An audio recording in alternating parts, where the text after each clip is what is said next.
I have the second largest park in North Hudson, and that park is not being patrolled properly by the current sheriff. His department is neglecting the park and has been. Mr. Sacco stated that the parks are not being patrolled properly. What do you have to say about this? Well, you have to look at it this way. That statement was, I would consider it was more political motivated, because that's an erroneous statement made by Mr. Sacco or Senator Sacco. And you have to look at it that my opponent is a hand-picked candidate by Senator Sacco to run against me. So of course, you know, he has to say that, and I understand. However, the fact of the matter is that when I took over the office, when I got elected, the first thing we did was we did a complete assessment of the whole structure, and we found out some deficiency. And what we did was we repaired those deficiencies. And those deficiencies were the parks. We put more people in the parks. The manpower that we had was short, but we increased the manpower by 57 more recruits, and so we increased it from 140 to 145 to about 227 now that we have uniformed personnel. And so we patrol all the parks, especially North Hudson, where the mayor lives. There was only one patrol there. I increased it to 2 patrols and 3 patrols. So it's 24 hours a day, 7 days a week, and all the parks. There were some parks that were not being taken care of. And I have to say that my opponent was here for 12 years, and West Hudson Park was never patrolled. They never saw a sheriff's officer in West Hudson Park until I got here in 2008. I instituted a sheriff's officer in West Hudson Park. The people of West Hudson Park were not getting anything for their tax dollar.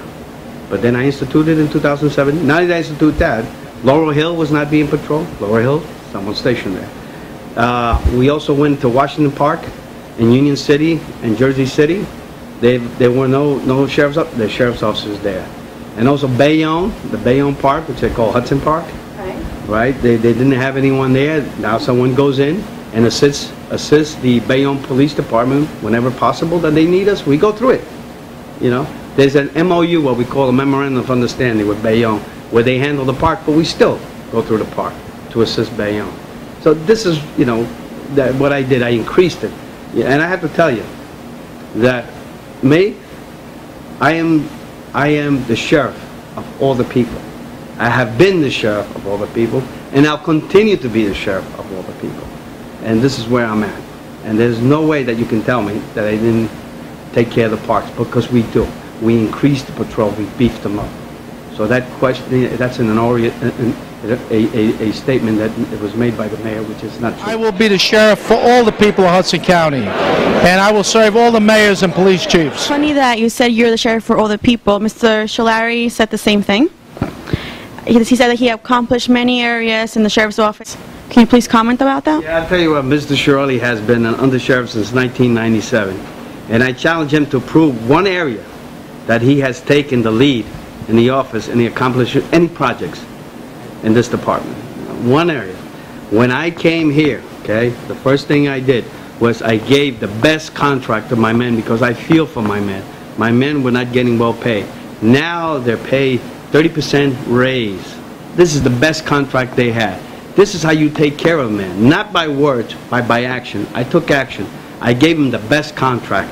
Okay? Not only that, I brought the salary up to par with Jersey City. So they're making the same now of other departments. That's why we used to have what we call a hemorrhaging effect, where our guys were going to other departments.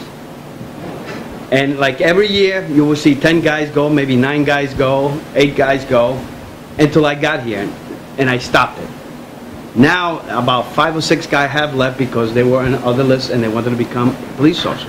So that's the thing. How do I take care of my men? I gave them new equipment. And when I came here, the equipment was in disrepair. I got rid of the old beat-up cars, about 12 cars, and I bought brand new cars. I brought in vans, brand new vans, brand new buses. You know, these we never had before. And other equipment, we're getting new radios. In fact, we got new radios for the Detective Bureau. So this is equipment that these people needed. So I take care of my men. Okay. Another thing I did was tuition reimbursement for my men. I put that in the contract because the more our officers train, the smarter they are, the better they know the law, and they treat people even better because they're smarter. And I introduced modern technology. You know, I have introduced the Palm Pilot, where they can utilize that. We didn't even have computers in this office. No email. I implemented computers in this office. Computers all over. All our guys have computers now. When I came in, we were in the 19th century. All they needed was one of these old-fashioned call boxes so they can call in. Now we're way ahead. We're going into the 21st century. There's other things that we're implementing. And I mean, these were by leaps and bounds.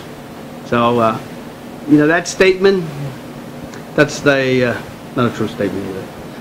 I have to ask, what did Mr. Schillari really accomplish in the 14 years that he's been here, and is it documented? That's what I want to know.